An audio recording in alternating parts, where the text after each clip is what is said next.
Bienvenidos al tercer vídeo de Hablando de Informática. Este vídeo voy a tratar que sea un poquitín más corto que los vídeos anteriores, así que vamos a comenzar. Pero antes que nada recordad, si tenéis activado cualquier tipo de bloqueador de anuncios, os agradecería muchísimo que lo quitarais, ya sea AdBlock Plus o cualquiera por el estilo, ¿vale? En anteriores vídeos he explicado el porqué, así que lo dicho, os agradecería mucho que lo quitarais. Y ahora sí vamos a comenzar. Mirad, en los dos vídeos anteriores he hablado sobre cómo llegar a ser desarrollador. En este tercer vídeo también voy a hablar de eso desde una perspectiva diferente y va a ser el último vídeo. Así que recapitulando un poquito, os digo que en el primer vídeo hablé de mi experiencia, de cómo llegué yo a ser desarrollador. Básicamente en ese vídeo lo que quería hacer es explicaros que si yo he podido llegar, cualquier persona también puede llegar. En el segundo lo que hice fue explicar los diferentes caminos que tiene la informática, ya que en realidad muchísimas personas piensan que estudiar informática realmente es tener conocimientos de todo y nada más lejos de la realidad. Y en este tercer vídeo os voy a explicar que una vez que si tenemos ya una serie de conocimientos base, qué tenemos que hacer para empezar a conseguir entrevistas de trabajo y de esta forma poder llegar a conseguir un empleo en este aspecto, digamos. Bien, entonces fijaros, como decía, tenemos que tener ya, o vamos a partir de que tenemos ya un conocimiento base. Es decir, conocemos algún lenguaje, como por ejemplo sea Java, C++, etc. Y además hemos elegido ya el camino que queremos seguir en la informática. Si por ejemplo hemos elegido el camino de que queremos ser desarrolladores Android, pues se supone que sabemos Java y también sabemos Android. Que queremos, no lo sé, pues por ejemplo ser frontend, desarrollador frontend, tenemos que saber JavaScript. Y como esto, con cualquier lenguaje, ¿de acuerdo? Bien, entonces, ¿qué pasa? Que llega un momento en el que cuando nosotros queremos llegar o queremos entrar en el sector laboral, no sabemos cómo hacerlo. Porque en realidad, por mucho que tú aprendas un lenguaje, no te sirve de mucho para entrar en una empresa. ¿Por qué? Porque cuando empecemos a entrar en webs de empleo y tú busques tus tecnologías, te vas a dar cuenta de que las ofertas de empleo suelen pedir una serie de frameworks los cuales tú realmente no tienes por qué conocer. Bien, entonces, os voy a poner un ejemplo y es que imaginemos ahora que vamos a elegir un camino. Y este camino va a ser un desarrollador backend con Java. Y yo voy a suponer que quiero echar el currículum en una serie de ofertas, o mejor dicho, que quiero llegar a ser desarrollador en este camino y voy a explicaros qué es lo que deberíais hacer. También quiero dejar muy claro una cosa, y es que yo he elegido este ejemplo, no es más que un ejemplo. Y se puede repetir para cualquier otro tipo de ejemplo. Es decir, si queremos ser frontend, debemos hacer lo mismo. Desarrollador de videojuegos, desarrollador de aplicaciones móviles, etcétera, etcétera, etcétera, ¿vale? Por tanto, os pediría, de verdad, por favor, que no empezaréis a poner comentarios en el vídeo del tipo de ¿y qué debería hacer para ser X? Siempre lo mismo, ¿vale? Este es un ejemplo muy genérico. Entonces, como decía, tenéis que coger, buscar ofertas de empleo, mirar cuáles son los frameworks que suelen ser necesarios. Y una cosa también muy, muy, muy importante, por lo menos desde mi punto de vista, es mirar la cantidad de ofertas de empleo. Ya que, imaginar el caso, que esto no es así, ¿vale? Pero imaginar que si el lenguaje Java en backend no es nada conocido, no hay muchas ofertas de empleo, será mucho más complicado entrar en el sector laboral que si hubiese muchas ofertas de empleo. ¿Vale? Es decir, también hay lenguajes, por ejemplo, como Ruby on Rails, que muchas personas se quieren meter por ahí, lo cual está genial. Pero si, por ejemplo, nada más que hay una o dos ofertas de empleo, meterte ahí es más complicado que si, por ejemplo, hubiese 500 de Java. Simplemente es lo que quiero explicaros. Así que esto es algo muy personal, algo que pienso yo. De todas formas, es un consejo que os doy. Así que bueno, vamos a ver qué haríamos. Fijaos. Mi consejo es el siguiente. Y es que os metáis en alguna web que publique ofertas de empleo en vuestro país. En el caso de España, una web muy conocida es Infojobs. Entonces, en Infojobs, lo único que yo he hecho es poner una palabra clave. La palabra clave es Java. Así de simple. Y como me permite filtrar todas las ofertas de empleo por experiencia, pues yo he puesto que me aparezcan todas aquellas ofertas que tengan entre 0 y 1 año. Es una tontería si vosotros veis las ofertas que piden, o sea, las ofertas para personas que piden, por ejemplo, de 10 años de experiencia, porque vosotros no podéis optar a esa oferta. Por tanto tenéis que ver más o menos qué es lo que suele pedirse para personas de vuestro perfil. Por lo tanto, por eso he puesto entre 0 y 1 año.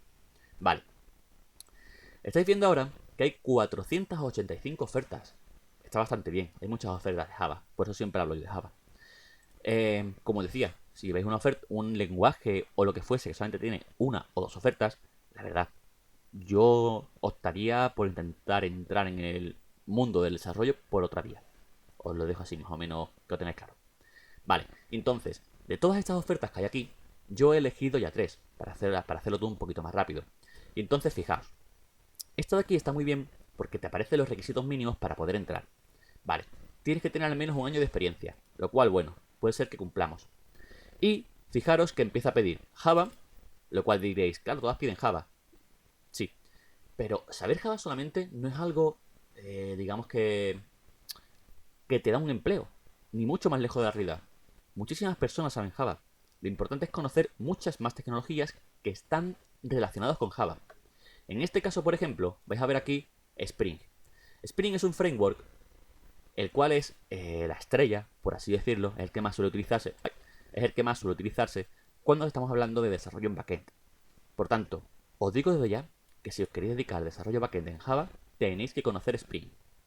Bien, aparte de esto, vais a ver muchas otras cosas más. Por ejemplo, hay que saber utilizar el IDE de Eclipse, el cual, bueno, ya sabemos utilizar por los tutoriales.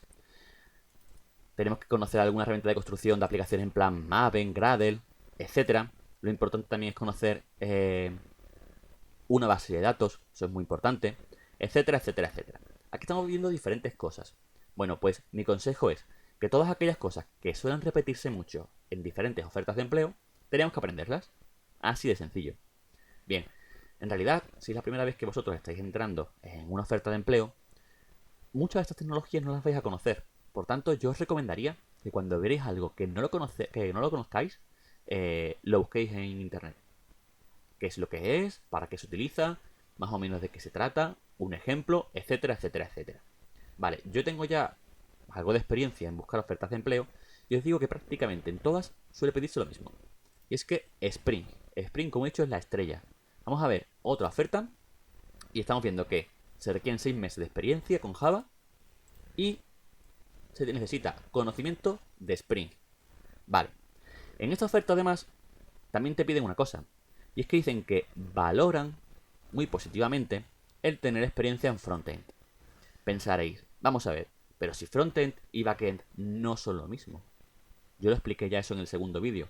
Es cierto, ¿vale? De hecho están relacionados, pero son totalmente distintos el desarrollo frontend y backend. Pero en muchas ofertas de empleo valoran mucho que si tú eres un desarrollador backend, tenga los mínimos conocimientos en frontend, es decir, conocimientos en HTML, CSS y JavaScript, para que más o menos puedas llegar a entender qué es lo que ha hecho tu compañero. Y cuando tú desarrollas tu código, pues que digamos que no sean incompatibles las dos partes, simplemente, ¿vale? Y si hay un error muy puntual, pues tú incluso lo podrías solucionar. Vale. Y aquí vemos otra oferta en la que además de pedir lo típico Spring, también te piden saber Hibernate. Hibernate no es más que una capa, digamos, que entre Java y las bases de datos. Tener conocimiento de base de datos también es muy importante, os lo digo desde ya. Y Hibernate, como digo, es una capa. Realmente es un ORM, se llama. Estaría muy bien que vierais qué es lo que es, pero yo puede ser que en un futuro lo explique. No quiero dar mucho más datos de esto porque puede ser un poquito complicado. Pero bueno, lo dicho, base de datos. Hay que conocer base de datos. Entonces, ay, puedo construir uno más grande. Entonces, como decía, tecnologías fundamentales en backend Java. Spring, Hibernate y Front suele ser bastante valorable. Bien, imaginaos entonces ahora que vosotros solamente tenéis conocimientos de Java. No tenéis ni idea de ninguna de estas tecnologías. ¿Qué es lo que haría yo en vuestro lugar? Bueno, lo que haría sería lo siguiente. Y es crearme antes que nada una cuenta de GitHub. Y si por ejemplo he visto que Spring se suele repetir en todas partes, bueno, pues lo que haría yo sería empezar un tutorial con Spring. Una vez que más o menos tengo una pequeña base, unos pequeños conocimientos de Spring, crearía un proyecto. Bien, un proyecto que yo sepa que voy a tardar en tenerlo listo entre 1 y 2 semanas, más o menos. Poquito tiempo. Vale, y el proyecto tiene que ser, digamos que muy poco ambicioso. ¿vale? Y esto es gracioso. Muy poco ambicioso porque en realidad tenéis que hacerlo. Si os ponéis un proyecto muy ambicioso o algo muy grande, no conseguiréis hacerlo. Y realmente nunca vais a conseguir terminarlo. Y lo que queda muy bien en el currículum es haber hecho un proyecto pequeñito y terminarlo. Vale, entonces imaginaros. Pasan 1 o 2 semanas. Hacéis un mini proyecto. Lo colgáis en GitHub. Vale. Echáis ofertas de trabajo si vosotros queréis. O mejor, os preguntáis a vosotros mismos. ¿Estoy realmente listo? ¿Tengo ya unos buenos conocimientos, por ejemplo, en Spring? La respuesta básicamente va a ser que no. Porque en realidad, si es la primera cosa que hacéis, la primera toma de contacto, pues no vais a tener muchos conocimientos. ¿Qué tendréis que hacer? Otra iteración. Cogéis y hacéis una de dos. O al proyecto que habéis hecho, digamos que le metéis nuevas características igual de 1 o 2 semanas, o lo que podéis hacer es empezar otro proyecto, como vosotros queráis. Vale, entonces hacemos esto una vez, y otra, y otra, y otra, hasta que nosotros consideremos que tenemos una buena base en este framework o en esta tecnología, y una de dos. O nos pasamos a la siguiente tecnología e intentamos hacer un proyecto con dos de estas tecnologías juntas, o empezamos a echar ofertas de empleo y digamos que esperamos que nos llamen. Mientras esperemos que nos llamen, lo que podemos hacer siempre es hacer más proyectitos. Vale, lo importante tener en cuenta es que cuando nosotros en nuestro currículum pongamos que hemos hecho un proyecto en X tecnología, pues ponemos un enlace a nuestro GitHub, de forma que la persona que está al otro lado, o la persona que nos va a hacer en el futuro la entrevista técnica, pues pueda echarle un ojo. Vale, también es muy importante tener una cosa en cuenta, y es que nuestro código, esto es, vamos, importantísimo, tiene que ser muy claro y lo más bueno posible. Hay que darle muchas vueltas a cómo se hace el código, porque realmente es que nos lo va a ver una persona que es posible que nos contrate. Por tanto, como digo, es muy importante tener un código muy limpio, muy claro, eficiente, etcétera. Vale. Supongamos ahora lo siguiente, y es que después de un par de proyectos, 3, 4, lo que fuese, pues hemos conseguido un currículum más o menos atractivo para el tipo de ofertas que nosotros queremos. Es decir, ofertas para novatos, para personas que no tienen ningún tipo de experiencia actual. Vale, entonces empiezan a hacernos empiezan a hacernos entrevistas. Vale, ¿qué es lo que tenemos que tener en cuenta? Bueno, pues tenemos que tener en cuenta lo siguiente. Y es que nos van a hacer dos entrevistas. Por un lado nos van a hacer una entrevista en recursos humanos, que será una persona, por supuesto, en recursos humanos, que va a valorar nuestra actitud. Nos va a valorar a nosotros como persona, no nuestros conocimientos técnicos, ¿vale? No, sino nuestra actitud, si encajamos en el perfil adecuado, etcétera, etcétera, etcétera. Y normalmente después de esa entrevista nos harán una entrevista técnica. Bueno, será en este momento que tenemos que sacar a relucir todo nuestro currículum y todos los proyectos que hemos hecho. Tenemos que explicar qué es lo que hemos hecho con las tecnologías diferentes, qué errores hemos encontrado, tenemos que explicar cómo hemos solucionado esos errores, eso suele ser muy importante. Os van a hacer montones de preguntas y os lo digo desde ya, muchas de ellas sabréis contestarlas y otras no. Las que no, sed sinceros, tampoco conviene mentir, porque se van a dar cuenta. Son personas que tienen muchos años de experiencia y si a vosotros os están preguntando algo que no tenéis ni idea, os van a coger rápidamente. Vale. ¿Y qué va a ocurrir después de la entrevista? Pues va a ocurrir lo siguiente. Y es que posiblemente nos van a coger. Y es que esto es una cuestión de estadística. Yo lo siento, no quiero ser desmotivador ni muchísimo menos. De hecho, este vídeo es completamente lo contrario. Quiero que os motivéis. Pero os seré sincero. Y es que si hay una sola oferta y van 10 personas a esa oferta, pues estadísticamente tenéis todas las cosas en contra, no os van a coger. Y sobre todo si es vuestra primera entrevista. Vale, ¿qué quiero deciros con esto? Bueno, hay muchísimas personas que lo que hacen es que se olvidan después de la entrevista de trabajo de cuáles son las preguntas que le han hecho, etcétera, etcétera, etcétera. No, lo que yo os propongo es todo lo contrario. Cuando a mí me han hecho una entrevista de cualquier cosa, al salir, yo me he cogido en una libreta, me he apuntado todas las preguntas, lo que yo he contestado y lo analizo. ¿Por qué? Porque, por ejemplo, es posible que os pregunten por X tecnología y vosotros no tengáis ni idea de qué es lo que es. Bueno, pues si investigáis sobre qué es más o menos la siguiente entrevista que tengáis, si lo vuelven a preguntar, pues vais a tener una idea. Es posible que no sepáis manejarla o no tengáis un proyecto de ejemplo, pero bueno, por lo menos sabéis lo que es y vais a poder dar una contestación. Y si veis que os están preguntando recurrentemente qué es una tecnología en concreto o si tenéis un proyecto en esa tecnología, lo que tenéis que hacer es volver al paso atrás, al paso de GitHub. ¿Me están preguntando mucho por esto? Sí, pues bueno, si esto es un punto valorable en las entrevistas, voy a hacer un mini proyecto para intentar tener algo que demostrar de que yo conozco qué es esta tecnología y que además más o menos la domino. Vale, llegará un punto, después de X entrevistas, que eso depende mucho de la coyuntura económica del momento, etcétera, que os cogerán. Y os aseguro que os cogerán. Porque conseguiréis haceros un buen currículum. En informática, lo más importante es la experiencia. Y para ofertas de empleo donde no se pide experiencia, son los conocimientos, o mejor dicho, la demostración de conocimientos. Por tanto, como digo, lo ideal siempre es tener una buena cuenta de GitHub y en vuestro currículum ir poniendo todos los proyectos que hacéis con un enlace a GitHub y además una pequeña descripción que diga qué es lo que habéis hecho y qué tecnologías habéis utilizado. ¿De acuerdo? Pues nada, como decía, realmente espero que consigáis entrar en el mercado laboral como desarrolladores, de verdad os lo digo.